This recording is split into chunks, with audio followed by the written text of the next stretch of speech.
ايه فكرتها حوار ده. 3 عمليات؟ كنت عامل عمليتين في رجلي في شهر 12، بس الحمد لله عدوا على خير. جيت في شهر واحد كانت قربت الزايده تنفجر كنت متحمس ثالثه؟ جدا. انا كنت عاشق السنه. كانت ماشيه ازاي في ثالثه ثانوي؟ احكي لي والله يومك من اوله. اهم حاجه تنظيم الوقت في ثالثه ثانوي، وتصحى الفجر يعني قبل الفجر كده تقرا شويه قران ورد وتنزل تصلي الفجر في المسجد وتيجي تبدا يومك. ايه رايك المدرس ذات نفسه؟ هي اهم حاجه تختار مدرس، يعني اسال ناس كتير قبلك قبل كده جربوا.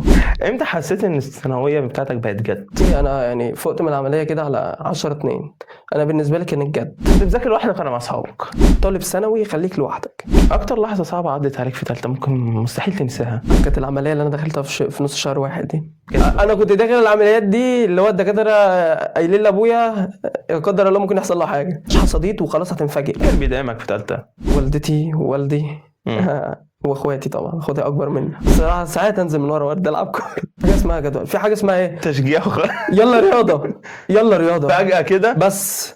يلا فيزياء، يلا فيزياء. انا كان نفسي في هندسه، بس ان انا لازم اظهر، انا لازم اجيب مجموع واخش الكليه اللي انا عايزها. انت عايزك تعدي يعني تجيب بالظبط. مجموع كويس بس تخش الكليه أيوة، اللي انا مش حاببها. المجموع اللي يتحكم فيا، انت اللي تتحكم في المجموع. انا اللي اتحكم في مجموعي.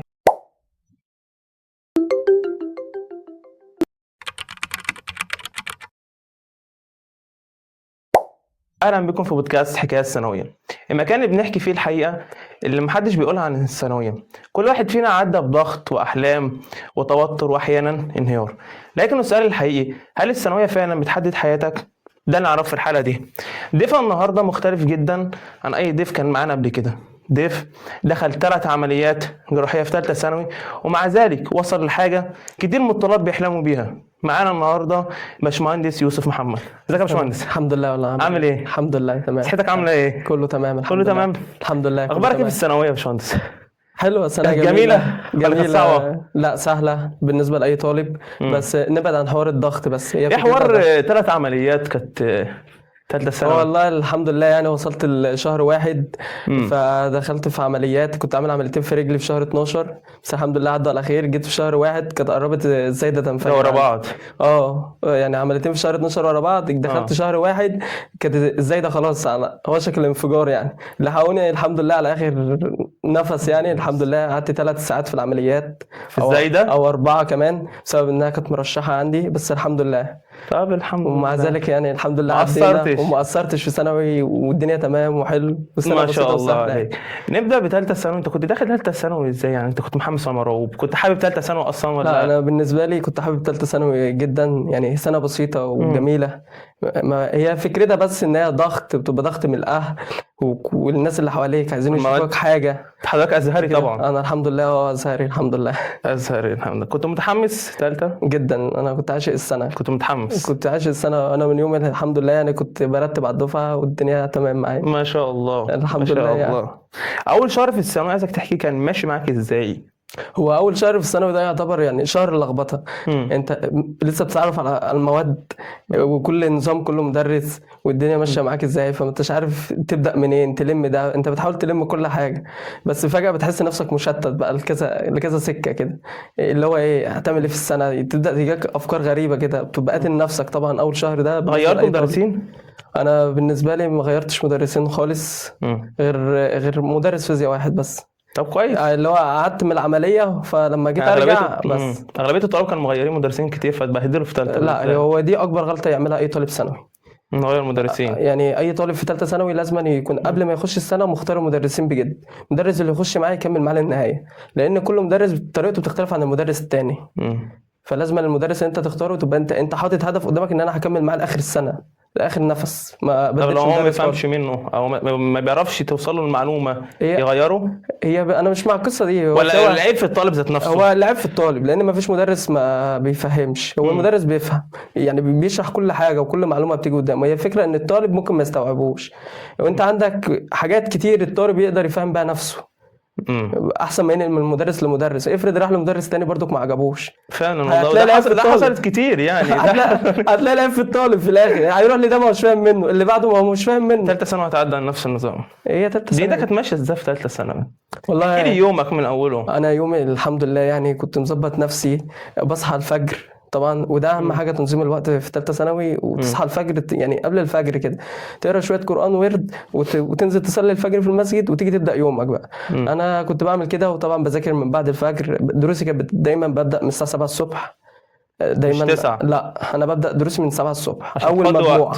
اول مجموعه عند كل مدرس انا كنت داخل فيها من 7، كنت اخلص يومي على الساعه 12 كان ليها الظهر. حاجه في دماغك اول مجموعه؟ هي داخلها هدف ايه لو مجموعه؟ يعني اول مجموعه دي طبعا المدرس جايب كل طاقته لسه في البدايه وانت لسه اه، صاحي. وانا فايق والمدرس فايق واحنا الاثنين طبعا والله العظيم بجد، يعني اغلبيه المدرسين حرفيا كانت بتشرح كل حاجه وحاجات زياده كتير. يعني المجاميع اللي كانت متاخره ما كانتش بتاخد زينا برضو، يعني كانت بتقع جزء. كان يعني المدرس عندنا مثلا يشرح مثلا ايه 20 مساله، لا في المجاميع اللي بعد كده وتلاقيها في اخر اليوم وفي نص اليوم دي 10 5 8. خلاص هدى شويه هذا بقى هو المدرس. تعب من كتر الشرح طول اليوم.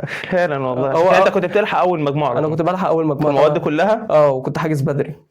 يعني انا قبل ما كنت تخش ثالثه ثانوي دايما عشان تلحق اول مجموعه دي تبقى حاجز بدري في ثالثه ثانوي. هي اول مجموعه طبعا فيها شتيمه وضرب كتير بس دايما ايه يعني لازم تبقى حاطط نفسك. انت هتتهان، بس هي ايه هتاخد كل حاجه. انت ما تحطش في ثالثه ثانوي حاجه اسمها اهانه. بالنسبه لو مدرس شتمك مفيش حاجه اسمها اهانه. اسمه ده مدرس خايف على مصلحتي، هو بيديني اقصى حاجه عنده وخايف على مصلحتي. هو بيعمل كده ليه؟ اكيد انا هزرت في حصه، اكيد انا ما كنتش مركز معاه، فهو عايز منك انت بالظبط. فانا لازم اكون منتبه مع المدرس 100%، بس هطلع مستفاد بكل حاجه. طريقه اختيارك المدرس ذات نفسه، كان ليك طريقه ان انت تختار المدرس ده لكل ماده، ولا كنت ماشي مع اصحابك، ولا كان ايه النظام؟ لا، انا ما كنتش ماشي مع اصحابي طبعا. هي طريقه اختيار المدرس دي هي بتختلف من طالب لطالب، بس هي اهم حاجه تختار مدرس. يعني اسال ناس كتير قبلك قبل كده جربوا من ثالثه. وما تبصش برضك ان المدرس ده مشهور يبقى انا لازم اروح له. المدرس ده ما حدش يعرفه او اعداده قليله، لا ده مدرس وحش لانه مشهور. لا، هو المدرس برضك اللي عنده اعداد قليله ده ممكن اقول لك اشطر 100 مره من المدرس المشهور. انا بالنسبه لي وشفت ده في تجربه ثالثه ثانوي معايا. بس هي الفكره ان المدرس ده شديد، اللي هو خايف على الطالب مصلحته قوي. انت فاهم ازاي؟ ممنوع هزار، ممنوع اي حاجه. مش شرط يكون مشهور. بالظبط، مش شرط يكون مشهور. ومدرسين كتير حلوين يعني. ما شاء الله. كنت بتعمل مع المذاكره ازاي يا باشمهندس؟ يعني انا طريقه المذاكره يعني انت ما شاء الله انت كنت مضغوط، وزائد ان انت داخل عليك يعني عمليات ومش عمليه، هو الحمد لله. يعني هو كنت متاقلم ازاي يعني؟ هو كله عدى على خير، كله توفيق هو ربنا. الحمد لله. هي كانت متيسره من عند ربنا لوحدها كده. انا ما اعرفش ازاي. وانا من النوع برضو اللي كنت مخلص، يعني بحاول الم المنهج في الشهور البدايه. شهور الحماس دي انا كنت بضغط نفسي. في اول ثالثه. شهور ثالثه دي انا بالنسبه لي بدايه السنه اي طالب لازم يستغلها. ليه؟ لان انت هتقدر تلم. انت بتبقى داخل السنه متحمس جدا وحاطط هدف، انا خلاص لازم اجيب مجموع، لازم اجيب الكليه اللي انا بحلم بيها. فما تعتمدش على شرح المدرس. خلصت شرح المدرس انت في بدايه ثالثه بيتوفر معاك وقت ياما قوي، لان المدرس بيديك كم صغير ليه تمهيدا للسنه. فانت الوقت التاني ده انت تقدر تستفيد منه. يعني ابدا من اول ان انت ما تراكمش عليك حاجه. بالظبط، اخلص كل اللي عليا، عندي وقت زياده. ايه يعني لما افتح الدرس الجديد ابص فيه هفهم 20%؟ انا مستفاد بال 20% دول فعلا والله. ما ضيعش. انا كده عندي وقت، انا مش هعمل فيه حاجه. بدايه السنه انا فاضي. انت كنت بتعمل كده؟ انا عن نفسي كنت بعمل كده. افتح الدرس اللي بعديه، اخدت عن الدرس فكره، فهمت بنسبه 20%. حاجه انا ما وصلتنيش، رحت حضرت في المجموعه، مدرس شرح فهمتها كملت معايا، ما فهمتهاش انا قاريها هقدر استفسر فيها بقى وانا في الحصه. هي الفكره في كده.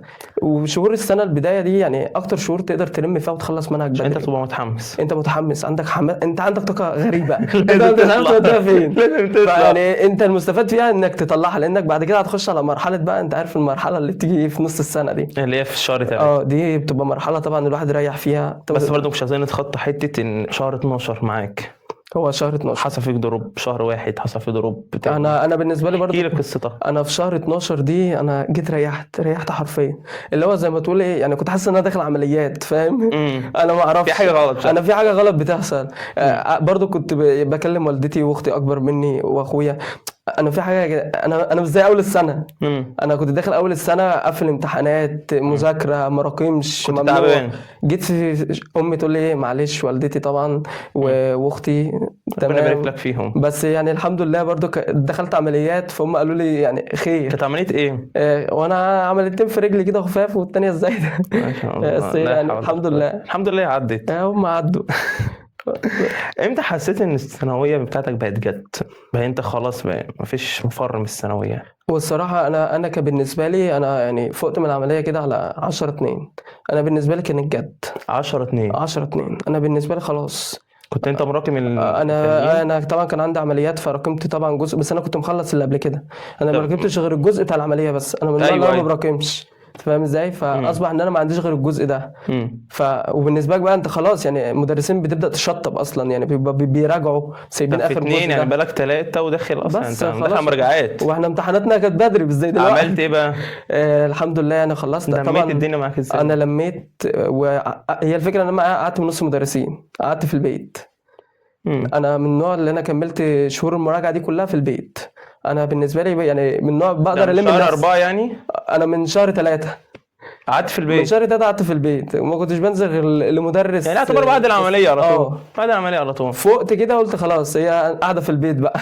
وعملت ايه بقى يعني؟ كمل. قلت مش هتقعد في البيت مثلا؟ ممكن ما تذاكرش، تفتح لا نت، تعمل؟ لا انا من نوع يعني الطالب المجتهد الحمد لله. الحمد لله. وما احبش اتكاسل عن الحاجه. انا حاطط هدف قدامي من اول السنه لازم اوصل له. مم. فلازم اوصل له. جبت كتبي وكتب المراجعه الحمد لله، لميت الاجزاء لوحدي. الحاجه اللي قدرت افهمها فاهمها على اليوتيوب ولا منصات معاك؟ انا كنت بفهم لوحدي. وفي اجزاء اللي ما كنتش بفهمها يعني بقى بنسبه 90% كنت بفهم لوحدي. الاجزاء التانيه اللي ما كنتش بفهمها كنت بستعين باليوتيوب، ما كنتش بشترك يعني منصات انت ما برضه. شاء الله كنت بتفتح الفيزياء بتحاول انت تفهم، فما انا شاء بفهم الله لوحدي. بتيجي. انا الحمد لله. ما شاء الدنيا الله. من عند ربنا. ما شاء الله هي الحمد يعني. هي الفيزياء يعني هي صعبه بالنسبه لكل الطلبه، بس هي بالنسبه لي الحمد لله ولحد دلوقتي لسه معايا الحمد لله. طب الحمد لله والله، ربنا يبارك انا لك. كنت بذاكر لوحدي يعتبر. برضك بالنسبه للمنصات دي انا ما كانش متوفر لدي ان انا اخد منصات. والدي من النوع اللي هو ايه نت لا.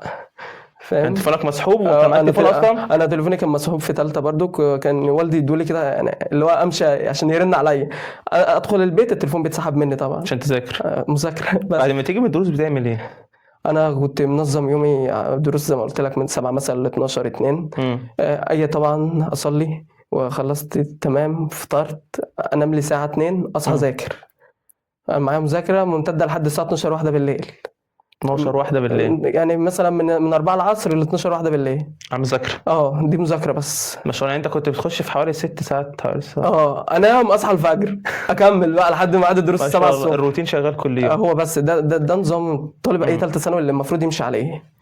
يعني ما يذاكرش ساعتين مثلا ويريح ويرجع تاني، ولا على حسب كل شخص؟ هو على حسب مجهوده كل بقى. شخص بقى وهو متعود يذاكر ازاي. بس انا دي كنت يعني متعود على طريقه مذاكرتي كده. بس هي برضو حوار انك ساعتين وتاخد ريسك انا مش معاك. هتكسل. انا معاك ان ايوه هتكسل. هتكسل. ولو معاك تليفون ولا معاك حاجه دي هتضيعها خالص. انت هتلاقي نفسك فتحت فيس دخلت في هتتسرح. دخلت في الفيديوهات قعدت تلفزيون شغال جنبك اخوك قاعد بيسمع. ودي اكتر حاجه في ثالثه ثانوي لاي طالب يعني لو عنده اخوات صغيرين ولا كبار؟ سواء صغيرين او كبار هم الاتنين. قاعدين قدامك على التليفون فكل واحد ايوه بيشوقك. عشان قاعدين. انت فاهم ازاي؟ انت قاعد بتذاكر وهم قاعدين بيفرحوا جنبك وبياكلوا. فانت مفيش قلت له مساحه. تليفوني. لا مفيش مساحه للوقت ده. انت دايما لازم تبقى حاطط لنفسك هدف. مثلا اللي عايز ياخد ريسك ده مثلا ذاكر ساعه ريسك 5 دقائق. ال5 دقائق دول مثلا ايه تراجع فيهم قران تقول فيهم اذكار تستهدى بالله تقعد تريح. ما تمسكش تليفون حتى 5 دقايق. لا ممنوع. التليفون لو دخل في ال5 دقائق دول انسى. مفيش بعدها ساعات مذاكره بس. ما شاء الله. ايه اكتر حاجه كانت بتضيع وقت يوسف ذات نفسه؟ ولا انت الحمد لله ما فيش حاجه ضاعت اصلا؟ لا هو كان في اكيد يعني حاجه معينه كانت بتضيع وقتك لو انت فتحتها وانت قعدت يعني؟ مثلا انا كنت ساعات بقعد في وقت البيت الدروس. يعني. لا انا في وقت الدروس كنت لازم الدروس كلها في بعض. طب حاجه يعني كويسة. اطلع من الدرس ده بيخلص 12 ده بيبدا 12 ما شاء الله. بروح جري عشان ما تضيعش وقت عشان ما اضيعش وقت ما بين الدروس. مم. وبالنسبه لك انا في حكايه ان المدرس اللي بتتاخر عنده ده بيزعق لك. انا كنت بتضرب بس كنت بخش. انت فاهم ازاي؟ انا عادي بس المهم ان انا ما اضيعش ساعه ساعتين. اصل المجموعه في ثالثه ثانوي بتبقى هتبقى ساعتين. وحشه. فاقعد ساعتين في الشارع ولا اخش اخد عصايتين واقعد لا اخد عصايتين بس تروح. بس هي الفكره معايا في حاجه كانت كده. بتضيع وقتك ايه؟ يعني حاجه في وقتي انا عن نفسي وقتي كان لما بتخانق من المذاكره. لما تتخانق؟ لما بتخانق من المذاكره كنت تعمل ممكن إيه؟ يعني مثلا اقعد كده بقى انا مخنوق من المذاكره فاتح الكتب كلها قدامي وقاعد وما بعملش حاجه. بتتفرج انا على- قاعد انا بتفرج ايه اللي بيحصل انا مش عارف. بس مساله وقفت قدامي وحليتها بكذا طريقه والناتج مش راضي يطلع معايا انا بتعقد بفضل قاعد. ممكن اقعد على المساله ساعه لحد ما انا قاعد بفكر في المساله ساعه بس هتجيبها. بس هجيبها. انا مش سايبها. انت قاعد مش ممكن مثلا تضيع وقتك؟ لا مش تضييع وقت. انت دي بتحاول في دي دي, مسألة. دي حاجه انها مش تضييع وقت بالنسبه لطالب ثانوي. لو فكر فيها صح مش تضييع وقت. المساله دي حتى لو هي تافهه وانت ما عرفتش تجيبها بس قعدت فيها ساعه وجبتها، مهما جات لك ولا عليت بالفكر انت بس هتعرف تجيب، مم. هتعرف توصل. لكن على تفكيرك الكسر والسبا. بيوسع. سبتها هتسيب غيرها. فعلا لما فعلا تخش والله. للاصعب مش هتعمل فيه حاجه، مش هتمد فيه قلم. طب انت ما جبتش دي هتجيب دي. بس هي الفكره في كده، لازم لقيت دايما. مذاكرتك كانت في الرياضه عامله ازاي؟ كنت بتذاكر ازاي من يوم انت بتاخد الحصه بترجع بيت تعمل في الرياضه؟ والله يا مذاكره الرياضه دايما، انا كنت عند مدرس حل. بيدي واجب كتير. لا هو مش حل، هو المدرس ده طبيعته. وكأي يعني سواء علم رياضه او ازهر، الاثنين لازم الرياضه بالذات سواء رياضه او فيزياء حل كتير. الرياضه لازم تحل كتير على قد ما تقدر. حل كتير بعد حل بعد كتير. الدرس. تمام. بعد الحصه على طول. تمارين. انت تروح ذاكرت الحصه فهمت، كمل مذاكرتك سواء من الكتاب سواء من مذاكره المدرس على حسب بس كم. على الشرح دايما. مم. تحل بقى. ما شاء الله. والرياضه دي ما ينفعش تسيبها. يعني ما ينفعش تعدي يوم مثلا وتقول ايه انا خلاص ذاكرتها امبارح. لا اللي انت ذاكرته امبارح ده ثاني يوم هيتنسى. والله حتى لو حليت 100 مساله خلصت التمرين الدرس كامل بتحصل والله، بتحصل كتير. هتنسى. الدرس اللي تسيبه من اول السنه لاخر السنه ده ما ينفعش. لازم كل يوم لو مساله واحده، لو لازم. مساله تافهه. يعني لو مساله تافهه مش هتاخد منك دقيقه. افتكر الدرس ذات نفسه بيتكلم عن ايه. استحاله انت هتوصل اخر السنه انت مش محتاج تفتح الماده. انت داخل لانك كل يوم بتاخد، بس انت بتحل، انت ماده شغاله معاك كل يوم. ما شاء الله. الكيمياء كنت عامل فيها ايه؟ وهي الكيمياء طبعا. انت مع انه انت ازهر فانت علم علوم وعلم رياضه ما شاء الله، انت وش مواد شرعيه وقران، فانت هي والله الكيمياء كانت عامله حلوه. ايه؟ هي الكيمياء طبعا جميله. هي الفكره كلها الناس اللي بتخاف منها مثلا سواء عضويه او كهربائيه. العضويه اللي هي رعبه الطلاب كلهم كهربائية. العضويه دي. هي العضويه دي انا بالنسبه لي انا كنت بعملها كمعادلات كده واقعد اغني لنفسي. العضويه انت فاهم ازاي؟ اغني اغني لنفسي. ايوه احط ده على ده هيطلع لي ده. وزن المعادله ده طبعا يعني اي حد شاطر في الرياضه هيعرف يعمله. لازم كنت بتحب الرياضه. انا كنت بحب الرياضه، بعشق الرياضه والتكافؤات دي لازم تكون حافظها. فبالنسبه لك عضويه كده خلاص هي مش محتاجه الباب اكتر الاول من كده. العناصر الانتقاليه الاتزان. لا هو العناصر الانتقاليه ده لو طالب الباب ثانوي الأول. لو طالب ثانوي بيشتكي منه يعني ما ينفعش. مش ده الباب اللي الطالب يشتكي منه. سهل. مش ده الباب نهائي. الباب اللي كان صعب في الكيمياء عندك او انا خد منك مجهود جامد؟ الكهربائيه الصراحه. الكهربائيه الكهربائيه كانت بالنسبه لي مثلا يعني معقده شويه كده، فيها حفظ كتير. انا ما حفظ بحت. ما بحبش احفظ. انا من الطالب اللي انا حاجه افهمها تمام، حاجه احفظها دي لو قعدت فيها 100 سنه انا مش عارف احفظها غير لما افهمها. فكنت بحاول افهم نفسي الكهربائيه دي باي شكل. جربت مدرس. انت بتسال على حكايه انك تجرب مدرس وغيره، فانا جربت في الكهربائيه بالذات.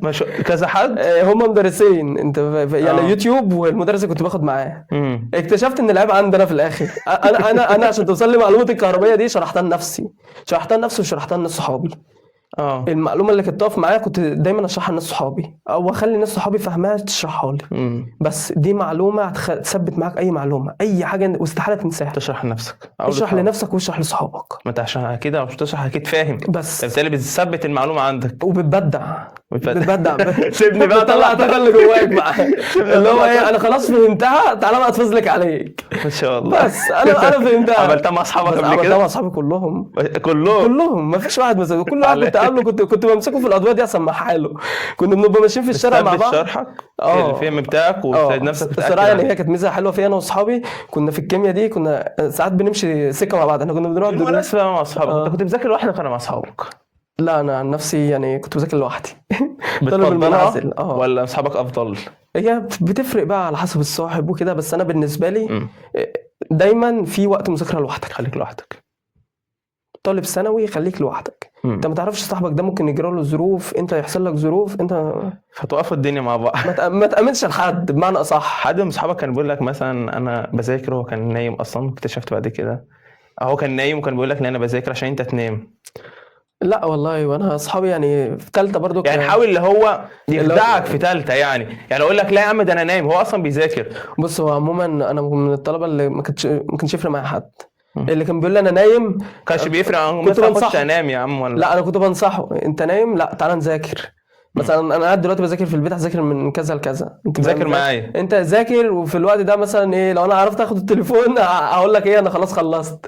فاهم ازاي؟ نذاكر احسن حاجه انت تشيل لك تليفون والله. هو احلى حاجه انك تشيل انا هيسهيك جدا. ملهي قوي في ثالثه ثانوي، مم. وما تلاقيش طالب معاه تليفون في ثالثه ثانوي بيستغله صح غير الطالب اللي عارف مصلحه نفسه، مم. وده قليل قوي. فعلا والله. قلنا اكتر لحظه صعبه عدت عليك في ثالثه ممكن مستحيل تنساها؟ كانت في لحظه كده يعني لسه لغايه النهارده انت فاكرها حتى مع انك دخلت ما شاء الله بيت هندسه، فانت في حاجه فاكرها كده صعبه عدت عليك، حاجه ما وأنا- تتنسيش؟ هو انا بالنسبه لي الصراحه كانت العمليه اللي انا دخلتها في نص شهر واحد دي كانت اللي صعبه خالص. صعبه عليا، لان فاهم انا قلت خلاص السنه بتضيع مني. انت خلاص عايز تحقق حلمك ومش عارف تعمل ايه وداخل عمليات. انت قعدت قد ايه في عمليه ازاي ده؟ 4 ساعات، انت تتكلم في 4 4 ساعات إزاي ساعات ده؟ واخد حقنتين بنج مش حقنه واحده في الظهر انت بتشرب نصي. كافيين كتير ولا إيه؟ لا يعني انا ما بشربش قهوه نهائي اصلا. في تالتة؟ يعني في ثالثه دي لا كنت منع الحاجات دي كلها. حوار حقنتين و4 ساعات وكان عندي حساسيه طبعا، وحصل لي حساسيه على الصدر فعملت معايا ازمه في العمليه جوه. دوامة كتير. يعني طبعا الحمد لله كنت بين الحياه والموت جوه. لا حول ولا قوة إلا انا كنت داخل العمليات دي اللي هو الدكاتره قايلين لابويا لا قدر الله ممكن يحصل له حاجه. بالله. ازاي ده كانت مالها؟ خلاص هي فجر الرشحه صديد وخلاص هتنفجر. رشحة الصدر. رشحه صديد. انت في الاخر اصلا انا انت لما خلاص اللي هو خلاص. ان انت ايه، لا اللي هو مش ملحقتهاش خلاص احنا هنعمله معاك اقصى مجهود. انت فاهم ازاي ان ممكن ما تجيش ربنا يديك الصحه بقى. انت مش هتطلع. كملت ولا ما كملت؟ لا يا عم الحمد لله طلعت وبقيت انت مهندس بالنسبه قد لاي الدنيا. طالب ثالثه ثانوي بقى وكان بيذاكر ومجتهد من اول السنه، بالنسبه دي لحظه صعبه خالص. انت فاهم ازاي؟ ما انت معلش انا كنت بذاكر مش براكم انت فجأة واحدة هراكم عليا حلمك وغير ده كده قدام. تعب ازاي ده جامد برضه يعني تعب ازاي ده مش سهل. انت فاهم قاعد بقى وقاعد انت يعني ايه اللي وصلك للحظة ان انت تسيب الدنيا ان هي تشوف؟ انت ما كنتش تعرف ان انت عندك زي ده اصلا؟ انا ما كنتش اعرف. انا دايما كنت يعني بكشف وكانوا بيدوني غسيل معده وحاجات من دي كنت بستغرب. انا مش فاكر حاجه عند السموم ولا حاجه تعمل لي كده، بس هي جات يعني هي تقريبا كانت متاجله لثالثه ثانوي. هي كانت متاجله لثالثه ثانوي عند ربنا كده. سبحان الله برضه بس حققت حلمك بس ربنا الحمد لله قدرك طبعا ووصلت انا لحلمك. وصلت. مين اللي كان بيدعمك في ثالثة؟ طبعا والدتي ووالدي واخواتي. طبعا اخواتي اكبر مني. ربنا يخليهم لك. الحمد لله. ربنا يخليهم لك يا رب. في فقرة عندنا اسمها تلفات ثانوية. الفقرة دي صغيرة تمام، كل ضيف عندنا بيحكي سر محدش يعرفه في طول ثالثة ثانوي، سواء بقى مثلا 6 أسئلة في الامتحان، أي سر في حياتك بالذات فترة ثالثة ثانوي بالذات محدش عرفه، لا أبوك عرفه ولا والدتك عرفوه ولا إخواتك عرفوه. كان عندك سر خبيته عن الكل؟ ما افتكر. أي ما هم هيشوفوا الحلقة كان عندك سر خبيته يعني ما افتكرش قوي الصراحه، بس يعني مش في سر خالص لا، عندك في ثالثة؟ انا بالنسبه لي كنت عادي. هم كانوا عارفين عني كل حاجه. نفكر كده ولا كده في سر خالص؟ ما فيش يعني. ما شاء الله عليك. الحمد لله يعني. ما شاء الله. انا كنت ملتزم بمواعيدي والدنيا تمام، لا كنت بهرب من الدرس ولا حاجه الصراحه. يعني هو ممكن مثلا لو رحت لعبت كوره، انا والدي مثلا كان بيمنع الحكايه دي برضه. كنت بتنزل؟ انا كنت الصراحه ساعات انزل من ورا والدي العب كوره. يلا لا تليفون ولا هي مذاكره بس. ما طبيعي البني ادم يزهق. طبعا طبيعي لازم. انا كنت ممكن مره في الشهر كل شهرين حجز كوره كده مع اصحابي كده. بس طبعا جيت بعد العمليه طبعا بقى خلاص هتتحرك ازاي في جرح هتتحرك ازاي؟ كله وقف الحمد لله. الحمد لله عدت على خير الحمد لله. عايزك تدي نصيحه للطلاب بما اننا احنا في اخر 4 داخلين على 5، طالب حاسس ان هو ضايع تمام، وفي اللي كان مراكم اصلا وفي اللي بيذاكر نص نص، فانت كنت بتعمل جدول ليك في ثالثه في الشهور الاخيره دي انت داخل على امتحانات فبتعمل جدول لنفسك ولا كنت بتعمل ازاي؟ اقول لك الحاجه نصيحتك ليهم ايه عموما؟ انا نصيحتي ان ما فيش طالب بيعمل جدول بيمشي عليه. مفيش طالب بيعمل جدول بيمشي انا عليه. ما شفتش يعني لا انا تقعد تكتب في اخر ولا اصدقائي ان كنا بنعمل يعني ممكن نقعد في الجدول ده ساعتين و3 نعمل في جدول بس تنظيم مذاكره وبتاع. والله ولا واحد فينا كان بيفتح كتاب ولا كان بيلتزم بيه.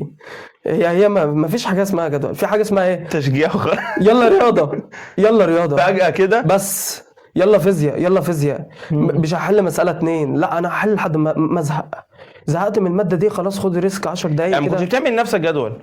طب نصيحتك ليه للناس اللي كانت مراكمه حاسه نفسها هي ضايعه اصلا خايفه من الامتحان سواء عام او ازهر يعني؟ انا بالنسبه لي حكايه الخوف من الامتحان ده هيضيع ناس كتير. انا برضو خوفي من الامتحانات، انا عندي رهبه الخوف من الامتحانات دي برضو كانت بتضيعني في اللجنه وبتوترني. بتوتر وبتضيع درجات ياما. وحكايه التوتر توترت قبل كده في اللجنه؟ انا اتوترت كتير في اللجنه. عملت تقريبا الامتحانات كلها عملت في اللجنه. وكنت برضو من الطلبه اللي انت عارف الاجابه صح وتختار غلط. شك وحش. انا بالنسبه يعني النصيحه ليا لاي طالب في ثالثه ثانوي داخل اللجنه قبل ما تخش سد ودانك. انت ذاكرت واجتهدت وعملت اللي عليك خلاص الباقي على ربنا.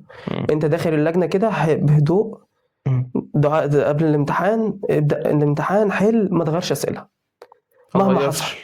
اللي اخترته خلاص، السؤال اللي اخترته راجعه تشخبط خلاص، وتعمل. لا تشخبط في ورقة ولا تعمل أي حاجة. مم. بالنسبة للطلبة اللي هي حاسة نفسها دلوقتي إنها مراكمة، ما لمتش أي حاجة، ما فيش حد اسمه ما لمش أي حاجة. أنت لو ما فتحتش من أول السنة، أنت كطالب دلوقتي لو أنت حاطط هدفك قدامك وعايز توصل له هتوصل له حتى مهما هو حصل. في الاخر مهما حصل ما فيش يعني. في انت الاخر خلاص اتبقى شهرين تقريبا حتى داخلين لو اتبقى امتحان شهرين، ثانويه. اتبقى شهرين، انت بتقول اتبقى شهرين، الشهرين دول هيغيروا مسيرة حياته. هيقدر يعمل حاجه. يقدر يعمل حاجة لو بس هو يقوم. حاطط هدفه قدامه، هيقدر يعمل فيهم حاجة. هو طالب يعني مثلا كان بيتمرقع طول السنة، ها. خلاص بقى يعني كفايه لعب، قضي بقى الشهرين دول، عوض شهرين مذاكرة السنة طيب. كلها في الشهرين دول. انت فعلا. لا هتخرج يعني، ابعد عن كل الناس. تنصحه بايه؟ يحل امتحانات كتير مكثفه، ولا اللي هو يراجع الدروس، ولا يراجع هو مراجعات منصات؟ مش حكاية برضك ان صعب ان هو يحل، ما واحد يحل وهو مش فاهم حاجة صعب. بس معلش، لو حل امتحان وعرفه ممكن الاسئله دي تتكرر في امتحان تاني، فيبتدي يعرف ولو ما يحلها كررتش، يرجع للكتاب تاني. لو ما كررتش، يرجع. لا ما انت بتتكلم ان هو هيحل، دخل اللجنة ملقاش الاسئلة اللي هو حلها، فانت هيتفاجئ باسئله بالتالي انت جديده. فانت ما بالتالي انت ترشحش ما الحته عندكش، دي. انا ما رشحهاش ابدا. لازم تذاكر الاول. لا احنا مثلا امتحان الفيزياء بتاعنا كانت الطلبه عامله زيك كده، يعني اغلبيه الطلبه بيشتكوا من الفيزياء، دخلوا امتحان الفيزياء حلوا كتير بقى، والاسئله اللي بتتكرر زي ما انت بتقول وامتحانات وبتاع، اصبح ان هم حافظين. حافظين حافظ السؤال مش فاهم. اصلا، سؤال بالاجابه بس. انا والله حصلت معايا حرفيا في ثالثه ثانوي، انا كنت ببقى رايح الدرس بس الاسئله العيال عارفه الاجابه، طريقه حلها ازاي يا ابني مفيش، مع ان السؤال اسهل مما تتخيل. يعني السؤال سهل جدا، بس انا ما ما انصحش تعودوش. كده، مفيش. انت اهم حاجه يعني لم مراجعات، انا مش هقول لك تسمع شرح من الاول لانك صعب تلم شرح من الاول، هتلم مراجعه عامه مثلا. انت ممكن تلاقي المراجعه العامه داخله في 10 ساعات، شغل على 2 واديها، والله هي 2 واديها، روح تشغل على 2 و3 واسمع الراب التعليمي بتاع كله بقى. انت هتسمع، اعتبر بتسمع راب ان شاء كده، الله. فاهم؟ انا هيفهم من الاثنين. هيفهم. انا من نوع الطالب، انا حرفيا لحد دلوقتي يعني انا بشغل على 2 و3. ده باشمهندس يا جدعان بس. انا بشغل على 2 و3 واسمع، وبتلم وهم بيحلوا كتير طبعا في المراجعات طبعا على حلو كتير اليوتيوب جدا. وطبعا الطالب اللي هو يقول لك سواء يعني ما تزعلش مني، في طلبه معاش فلوس، انت تقدر تعمل اي حاجه، اليوتيوب مش محتاج انك تنزل بقول لمدرس، لك ما هوش نت. عندك بدل المدرس 1000، لا ما حاجات عندكش نت، انت بتقدر تصرف ان انت حاجات تانية كتير، عشان تصرف في مذاكره. بس انت لو حاطط هدفك قدامك حرفيا انت هتعمل المستحيل. فعلا والله. بس هتوصل، يعني هتوصل مهما الظروف عندت معاك هتوصل، بس اسعى. بس سعي. هو اهم لازم حاجه تسعى. السعي. لازم تسعى. احكي لي يوم نتيجتك، لحظه النتيجه كنت عامل ازاي؟ البيت كله كان عامل ازاي؟ وانت ذات نفسك انت كنت واقع اصلا يعني، انت كنت حاسس بايه ولا؟ انا كنت في الشغل، تمام. انا كنت في الشغل واخويا كان معايا في الشغل، ماشي. اخويا عرف ان النتيجه ظهرت وعرف نتيجتي، وعرف نتيجتك. فانا اصبح ان انا في الشغل ما كان النت خلص، انا معايا نت بس النت خلص، سبحان الله. اللي هو ايه، انا سمعت النتيجه نزلت النت خلص. حسيت بايه؟ يعني انا واقف في الشغل عايز اعيط بس في الشغل. عايز اعيط بس في الشغل. قلت له ايه، قابلت اخويا في الشغل قلت له ايه حصل، 1 2 3 النتيجه ظهرت، قال لي يا عم لا لسه ده كلام، فاتاري ان هو عارف النتيجه بس هو ايه مش راضي يقول لي. لما تروح. فطبعا روحنا انا وهو سوا. انت حاسس انت جايب مجموعه كده؟ هو انا يعني ما كنتش متوقع المجموع ده، بس الحمد لله برضو خير ربنا. كنت متوقع اعلى؟ انا كنت متوقع اعلى طبعا، واهلي كانوا متوقعين اعلى. واهلي يوم النتيجه، يوم لما دخلت عليهم البيت اصلا اللي حصل خافوا يقولوا لي. خافوا يقولوا لي لان انا طبعا انت فاهم عامل عمليات وما ما مليتش طول السنه. انا لازم اجيب مجموع، انا كان نفسي في هندسه بس ان انا لازم اظهر، انا لازم اجيب مجموع واخش الكليه اللي انا عايزها. انت عايزك تعدي يعني تجيب مجموع كويس بس تخش الكليه اللي انا حاببها، مش المجموع اللي يتحكم فيا، انت اللي تتحكم في المجموع. انا اللي اتحكم في مجموعي، وانا طبعا كنت بذاكر. الحمد لله. اللي حصل بقى مروح يعني دخلت كله هدوء كده سكوت، قلت لهم النتيجه ظهرت، فقالوا لي الف مبروك. ايه ده انت عرفت بقى؟ لا اخويا بقى قعد يضحك، قلت له طب ما انت عارف اهو. قال لي نتيجتي الحمد لله يعني جبت 91. ما شاء الله. الحمد لله ما شاء الله. 91 برضك مش شويه يعني. هما مش شويه الحمد لله، بس ما شاء الله. الحمد لله. بس انا اللي حصلت برضك معاك، بس كنت مجتهد. انت ما بقول لك انت كنت مجتهد ما شاء الله. حتى في فتره امتحانات كنت انا مجتهد. صراحه قعدت اعيط ومليت جدا. بس انا مليت. ما فرحتش. انا اول يوم النتيجه ده صراحه تنيت عيطت اليوم كامل، اللي هو انا عملت المستحيل في ثالثه، انت فاهم؟ انا إيه جبت اللي حصل؟ انا جبت مجموعه الكليه اللي انا نفسي فيها وهخشها. بس ما بس كان تعب أكتر. انا كمذاكرتي انا مجموعه اعلى من كده، مم. مجموعه اعلى من كده بكتير. انت فاهم ازاي؟ بس بس اللحظة صعبة. الطالب لحظة. مجتهد وحصل معاه الضربات دي كلها يعني معلش بشهاده برضك، المدرسين. معلش برضك مش شوية برضك بس اللي حصل لك، بس انت ما شاء الله. وان انا او يعني طول السنه مدرسين بيشكروا فيا بيكرموني. انت محطوط في خانه لوحدك. مم. فاهم ازاي في التعامل وبتاع. مدرسين ذات نفسهم رنوا عليا، فرحوا لي قوي من بس انت كنت النتيجه. عمال تعيط. بس هم برضو ايه، هم كانوا زعلانين من النتيجه دي مش نتيجتك، فلوني بعيط. انت فاهم ازاي؟ مم. فقالوا هيزودوها عليا، ما ينفعش. غير ان انا فاهم العمليه كانت لسه مأثره عليا برضو. ازاي ده؟ اه لا يحاولك، بس الحمد لله بس دخلت هو هندسة. الحمد لله. فوقت في هندسة. الحمد لله. الكلية عاملة ايه؟ هي كليه هندسه طبعا يعني ما انصحش حد يخشها مش حابب المذاكره، واللي هو بتنقح عليه كرامته بمعنى اصح. كرامة.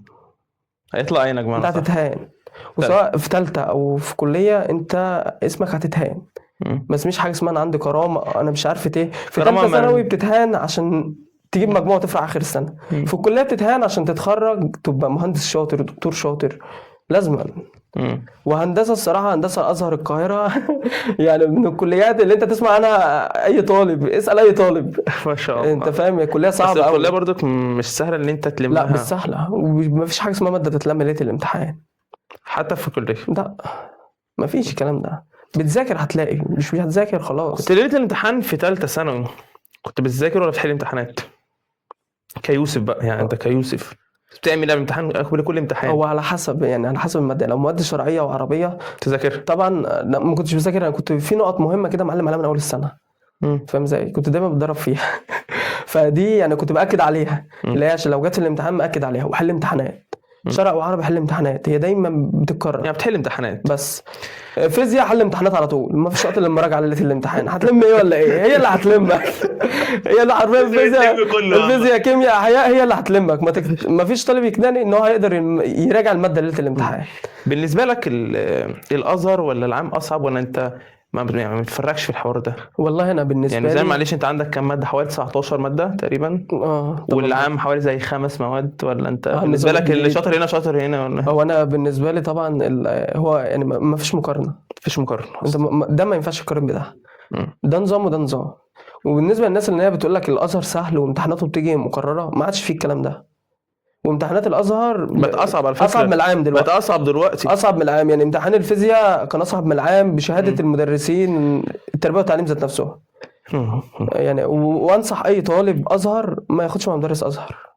ما ياخدش مع مدرس ازهر؟ لا ياخد مع مدرس عام اشمعنى؟ عشان يعلى بمستواه. عشان يحل كتير ويعني. بس بمدرس العام بيعلى مستوى الطالب جدا، بيدي افكار عشان عاليه. امتحانه بيجي افكار عاليه ما شاء بالظبط. الله. انت بالنسبه لك كطالب ازهر بقى لو ما انت حل الافكار عاليه، فبالنسبه لك الاسئله التانية دي تافهه، انت هتقدر تلمها. ما انت وصلت للليفل العالي خلاص. انت فاهم ازاي؟ فطالما معاك الليفل اللي انت وصلت له ده خلاص، انت مش محتاج الاسئله التانية. جاب لك امتحان سهل حليت، جاب لك امتحان صعب صعبه معاك. بس تدي نصيحتك ايه لاولياء الامور في فتره الطلاب لما داخلين على الامتحانات يعملوا مع عيالهم؟ والله وانا نصيحتي طبعا يعني ما يشدوا عليهم ولا يرخ ولا لا هو مش نظام. اللي هو يشد ولا اللي هو يرخي. اللي هو ان انا بدور على ابني. بتابع مع المدرسين. كتير قوي من طلاب ثالثه ثانوي اهاليهم ما تعرفش هم بياخدوا عند مدرسين مين، وده اكبر غلط. ما يعرفوش اصلا بياخدوا مدرسين مين. يعني انت لازم تبقى متابع الطالب بتاعك في الاول. لازما انا انزل مع ابني حجز الدروس. ابني نزل لوحده حجز الدروس ماشي، انا معايا ارقام السنتر اتابع. لان ممكن بعد اول شهر في امتحانات تصفيه طبعا ابنك تصفى، فاصبح ان هو راح له مدرس تاني وانت ما تعرفش. دي يعني اولياء الامور لازم ياخدوا بالهم قوي من الحته دي. لان دي حته مهمه قوي، ويعني بتحصل كتير في السنه. يعني لازم يكونوا واخدين بالهم كويس جدا. بالنسبه للمذاكره يعني يحاول يحط ابنه او بنته مثلا ما يحطش تحت اي ضغط. ما تضغطوش عليهم. لا بلاش ضغط وحش قوي في ثالثه ثانوي. هم يبعدوا عن حوار الضغط ده. يعني مذاكره بالراحه هاديه، يوفروا لهم الجو الهادي بتاع المذاكره. بلاش ضغط على الطالب. لا انا مش عايز شد. انت طالما انا شايف ابني بيذاكر وبيعمل عليه خلاص. ما شافه قاعد ما بيذاكرش مالك. طب ما تذاكر شويه، مش عارف خلصت اللي عليك النهارده، طب اتابع معايا كده. ايوه مش اللي هو اقتل نفسك خش موت. ما هو حرفيا يعني هيقتل نفسه، هيجي يوم بس هو بيبقى النتيجه. عايز برضك مصلحه ابنه في الاول وفي الاخر تمام. يعني، بس الفكره اللي عنده ساعات ما تبقاش صح كويس. ما انا بالنسبه لك كطالب يجي يوم النتيجه، انت طالما عملت اللي عليك هتيجي يوم النتيجه عادي. سبحان ربنا. انت فاهم ازاي؟ خلاص اهم حاجه تسعى. انت عملت اللي عليك، النتيجه دي بقى حاجه بتاعت ربنا خلاص. انا اجتهدت وذاكرت وعملت اللي عليا. لو ما جبتش المجموع اللي انا عايزه هزعل شويه، بس هتلاقي ربنا مكافئك. طبعا هتفوق في مكانك. اكيد. انت طالما اتعودت على المذاكره خلاص استحاله تبطلها. انت شرفتنا يا دكتور والله. هندسه شرفتنا والله بجد يعني، انت ما شاء الله من كلامك خليتني اقول لك يا دكتور بجد يعني، مش شرط كهندسه. هندسه لها مقامها عالي طبعا والدكاتره، بس انت ما شاء الله شرفتني بجد. هو الحمد لله طبعا، بس مفيش مقارنه بالمهندسين والدكاتره. دي حاجه ودي حاجه. دوت حاجه اعذرني بقى طبعا عادي ولا بس قبل طبعا من الحلقه في هديه بسيطه من البودكاست طبعا، بس يا رب تعجبك. كل انا حاطين هنا اهي ما شاء الله، دي حاجه بسيطه جدا من البودكاست. تسلم. فيا رب تعجبك والله، انت مقامك عالي جدا والله حلوه. تسلم. وان شاء الله المره الجايه يكون تليفون ايفون بقى ولا حاجه. ان شاء الله نتقابل مره ثانيه ان شاء الله. وفي نهايه الحلقه طبعا اديكم شايفين باشمهندس يوسف تمام، مر بتجارب كتير صعبه بس قدر يوصل لحلمه، ما تخلاش عنه.